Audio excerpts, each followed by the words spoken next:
If you have been taken by a fast-talking telephone solicitor, you have a lot of company. Some investigators say so-called boiler room operators bilk the public of more than $100 million a year. Authorities say the best defense is for you to recognize how those boiler rooms operate. In the second part of this close-up report, Randy Ripplinger introduces us to the people who operate the boiler rooms. Here, this is for you. Some guy wants you to buy some pens, and he says he's got thousands of dollars of prizes to give you.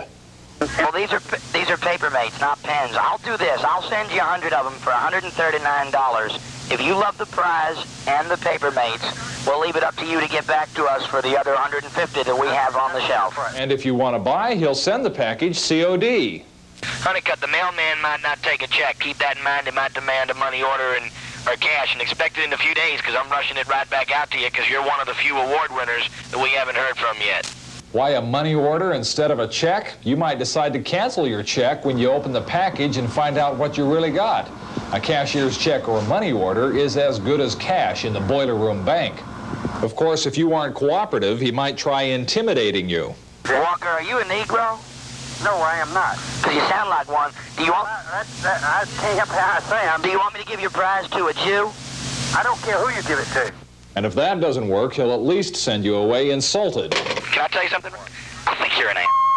Well, I mean that so sincerely. Dude, and I'm not saying this to be rude. You are a... I'd come there and say it to you too, but who the heck wants to go to Garner, North Carolina? You gotta be a real... That boiler room operator was caught and convicted, but there are hundreds still operating. Karen Moore got a call from one of the Southern California boiler rooms. She was offered some office supplies and a chance to win a piano, a computer, a big screen TV, or a grandfather clock. The solicitor pushed the prizes more than the product. That it was a fine quality clock, and they gave me the dimensions of it, which I don't remember, and that it was a fine finish, and it was something I'd be proud to have in my home. Karen turned it down, but postal inspectors in Los Angeles have one of the clocks. It comes in a kit. You put together the pieces of pressboard, insert a battery-operated clock, and try to set the hands to the correct time.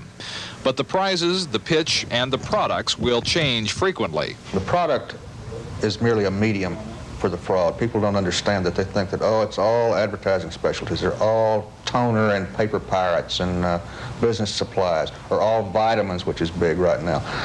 They move from one product to another, whichever is hot or hasn't been used. Even to get the prize, the victim must often send more than $100 to a California address. This is the office, and this is Suite 77 for American Marketing Company. The private mailbox is a detour for angry customers and inquisitive reporters. The boiler room employee who picks up the mail here didn't want to answer any consumer complaints. I don't know why you're trying to talk to me. I think I don't really want to talk to you. Apparently, he also didn't want several boxes of returned mail, COD charges that customers had refused. And here on Hollywood Boulevard, where hundreds of phone calls are made to people across the nation, postal investigators are taking an interest in this operation. I just wanted to speak with Rhea Rogers. Okay, there's nobody. No, I'm asking you to walk outside. It's Rhea private Gold, property. is she around? But without a search warrant, any other visitors are promptly kicked out. The boiler room business is conducted behind closed doors.